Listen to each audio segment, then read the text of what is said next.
Guga, bom dia, Amanda, bom dia aí os nossos ouvintes, né, e telespectadores da nossa Rede Alesp. Estamos aí, né, Guga, na batalha, lutando, eu ainda confinado aqui nessa quarentena, mas estou cumprindo todas as regras determinadas aí pela Organização Mundial da Saúde. Espero que todos, né, venham fazendo isso, né, que é preciso, né? A gente sempre fala aqui da questão de ficar em casa. Fica em casa, eu tenho aqui, tá aqui atrás de mim, ó, tá vendo?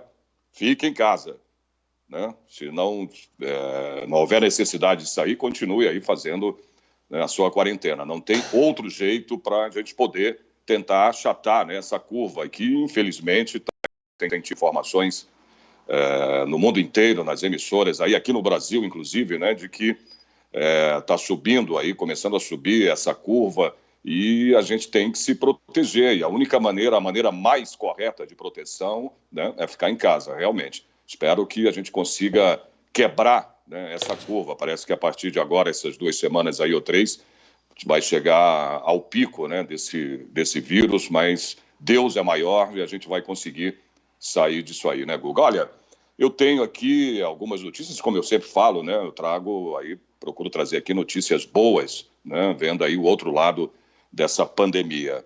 E isso aconteceu, né, um bebê de 6 meses, isso aconteceu, acho que, deixa eu ver aqui, na Inglaterra, se eu não me engano, isso mesmo, lá em Liverpool, um bebê de 6 meses que venceu aí, olha aí, Guga, que notícia boa, venceu a Covid. E esse bebê acabou emocionando todos no hospital, né, na Inglaterra, o bebezinho de 6 meses, né, com problemas aí cardíacos e também nos pulmões. Ele conseguiu vencer, portanto, essa Covid aí. A pequena, o nome dela é Erin Bates, ela estava no isolamento, né, no hospital, e precisou de um respirador para sobreviver, né? A gente fica muito emocionado por ser um bebê de 6 meses, mas lutou, né, e conseguiu. Ela ficou em isolamento na clínica, acompanhada apenas pela mãe dela, né, depois de ter sido testada positivo para esse novo coronavírus. Ela precisou de respiradores porque ela nasceu com um problema no coração. Passou aí por algumas cirurgias, uma delas logo nos primeiros meses de vida. Quer dizer, com 6 meses, você imagina, né, Guga, Amanda? Nos primeiros meses de vida, 6 meses, gente, pelo amor de Deus, né? Muito pequenininha, né?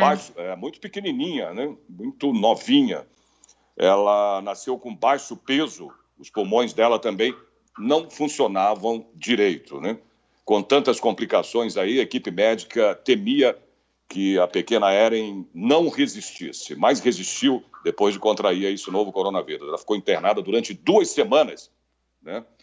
E na última sexta-feira, os pais receberam, né, aí essa notícia maravilhosa de que ela tinha conseguido superar, né, esse coronavírus. Os profissionais da saúde fizeram. A gente sempre vê, né? A gente está acostumado a ver no corredor do hospital, né, o Guga, Amanda, as pessoas saindo, né, e sendo aplaudidas pelos funcionários. Quer dizer, isso é uma guerra, né, cara? É uma luta. Né? Só de saber que a pessoa conseguiu superar, conseguiu vencer, né, o coronavírus. Então, essa boa notícia, como sempre, né, os enfermeiros, os médicos fazem aí aquele corredor e a pessoa passa e eles aplaudem, né? No caso desse bebezinho, a emoção foi maior ainda, né? E eles choraram, né? Claro, de alegria quando viram que aí o empenho de todos os profissionais deu certo, né? Olha que maravilha. A emoção ainda maior, até muito por ser um interessante, bebezinho. hein? Uma vitória, Oi? né? Muito, muito interessante, uma vitória, né, Sérgio? Até porque as crianças, Não, sem né, dúvida. elas não estão tão expostas a esse vírus, né? Mas tem gravidade igual quando pegam, né?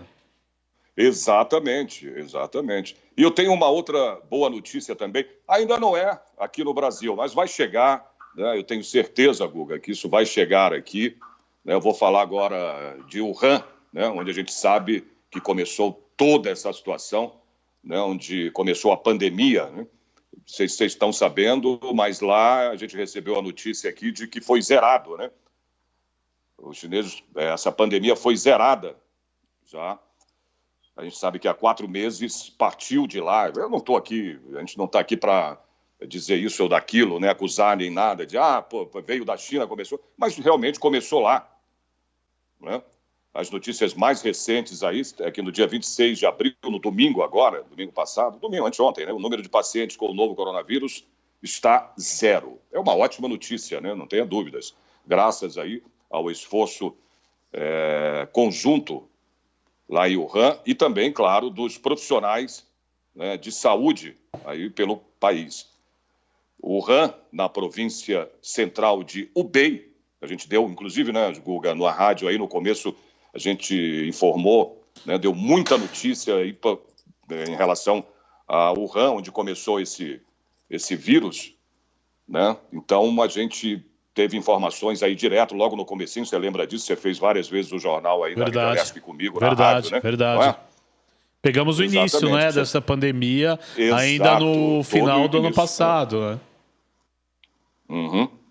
Então a gente sabe, todos sabem que foi o ponto de partida, né, desse surto que transformou aí uma pandemia, né, acabou se transformando numa pandemia espalhada por todo o mundo, com pelo menos 5.200.000 infecções confirmadas e quase 206.000 mortos, segundo o mapa aí do coronavírus que vem aí da universidade, né, a Universidade Johns Hopkins, que geralmente atualiza, né, todos esses números aí. Na própria província, o número de infecções agora está abaixo de 50 pela primeira vez, viu? Desde que a crise começou aí no final do ano passado. Não há novos casos confirmados, relatados. Há mais de 20 dias aí, pelo menos, né? Segundo a agência de notícias chinesa, a Xinhua. Já estou bem, né? No chinês japonês, Xinhua. Olha, Sérgio, eu fiquei pasmo aqui. Fiquei pasmo. Tá bem, tá bem. Gostou, Guga? Opa! Aprendeu na quarentena. Oi, Amanda. Oi? Aprendeu na quarentena. É Xinhua. Pois é, menina. Claro, a gente está... Esse tempo a gente tem que também, né, usar para a gente estar cada vez mais se informando, né? E o jornalista, que é o nosso caso, né?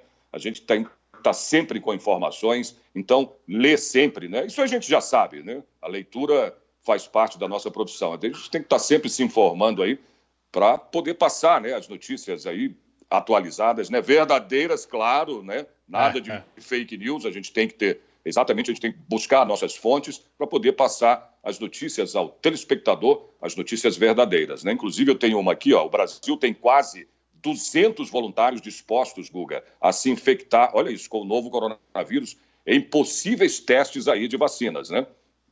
Sabia disso? Estão sabendo disso? Pois é, né? Na verdade, parece que até rola uma recompensa, não é isso, Sérgio? Não, nesse caso aqui, o Brasil aí parece que tem quase 200 voluntários inscritos, olha só, numa plataforma internacional, tá?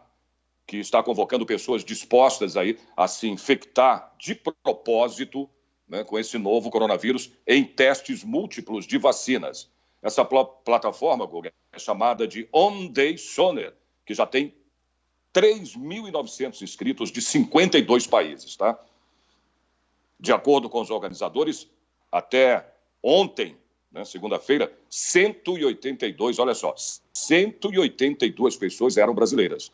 Né? Para desenvolver qualquer tipo de vacina, esses cientistas precisam percorrer aí diversas etapas, entre elas, né, claro, a pesquisa básica, que é o levantamento, né, do tipo de vacina que pode ser feita, seguida por testes aí pré-clínicos que podem ser in vitro, né, ou em animais. A gente sabe muito bem disso, que primeiro há os testes aí, né, in vitro e também nos animais, para que depois isso seja demonstrado com segurança, né, do produto em seres humanos. Depois aí há os ensaios clínicos, né, que ainda podem se desdobrar em mais 4 fases, né?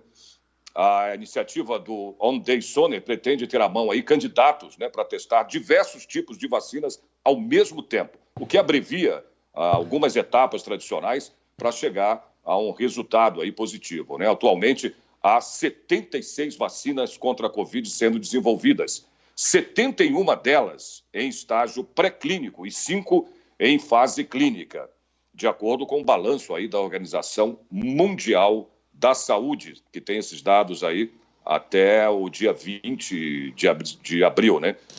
Para você ter uma ideia, no dia 31 de março, os pesquisadores dos Estados Unidos e da Inglaterra publicaram um estudo científico, né, em que defendem os testes múltiplos em voluntários para acelerar o desenvolvimento da vacina contra a Covid-19. Esses ensaios podem subtrair muitos meses aí do processo de licenciamento, disponibilizando vacinas eficazes mais rapidamente, né? Isso foi o que argumentou aí esse artigo, né? Os pesquisadores avaliam que os riscos de infectar voluntários com a Covid-19, prestem atenção, hein, seriam amenizados se os testes forem feitos em pessoas que não estão em grupos de risco. Então tem que ter, né, ficar bastante alerta em relação a isso. Obviamente, eles dizem, né, ao desafiar voluntários com esse vírus, se corre o risco, né, de causar doenças graves. Tudo tem, né, um lado e o outro, né, Guga e Amanda? São os dois lados. Não adianta a gente querer amenizar, falar, olha, os testes vão ser feitos aí. Desculpa eu usar esse nome, eu não gosto muito, nem se chama voluntários, mas eu chamo isso de cobaias, né? Porque, na verdade, é isso, né? Então, tendo esses voluntários para se prontificarem, né, se submeterem a esses testes, né, claro que corre o risco aí de causar doenças e também levar até a morte, né?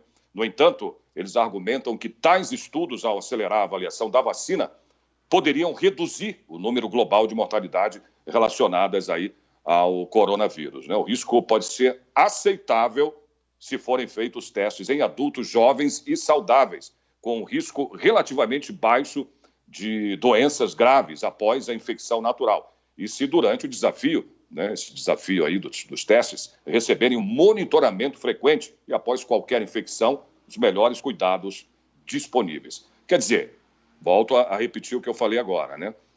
São testes aí, eu chamo de cobaias, são voluntários, mas é a maneira que se tem para se descobrir a vacina, né, em relação aí ao coronavírus. Primeiro os testes aí in vitro, né? Depois os testes em animais e depois, né, os testes em seres humanos. Não tem outro jeito, assim foi com a vacina da gripe espanhola, não tem outro jeito.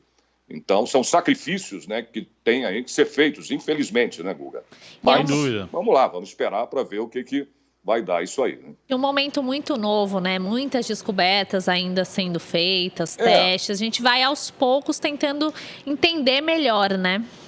A ciência está tentando. Não tem outro jeito. Exato, Guga. Não tem outra maneira de se descobrir, né, uma vacina, né?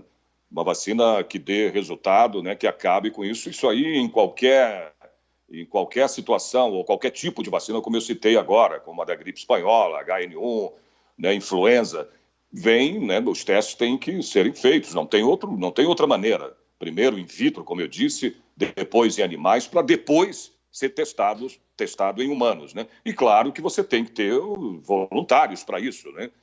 Você não pode obrigar um ser humano, uma pessoa, a fazer um teste desse ou outro qualquer, né? Isso tem que ser através de voluntários, né? Voluntariado. Então, não tem outra maneira. Mas eu tenho certeza que a gente vai chegar, né, na vacina certa. Como eu disse, aí são mais de 70 vacinas já testadas, né? Até se chegar a uma definitiva, né, que acabe com essa pandemia, que acabe com esse coronavírus, Guga. Sérgio, mais uma vez, obrigado aí pela sua participação no Jornal da Rede Alesp. Você volta aí sempre trazendo informação e as boas notícias dessa pandemia, né, Sérgio? Sem dúvidas, Guga. Olha, bom trabalho aí para vocês dois, tá? Parabéns aí pelo trabalho de vocês e eu volto, eu não sei se amanhã eu vou estar, eu acho que não, mas eu volto na quinta-feira, né, estaremos juntos aí mais uma vez, tá bom?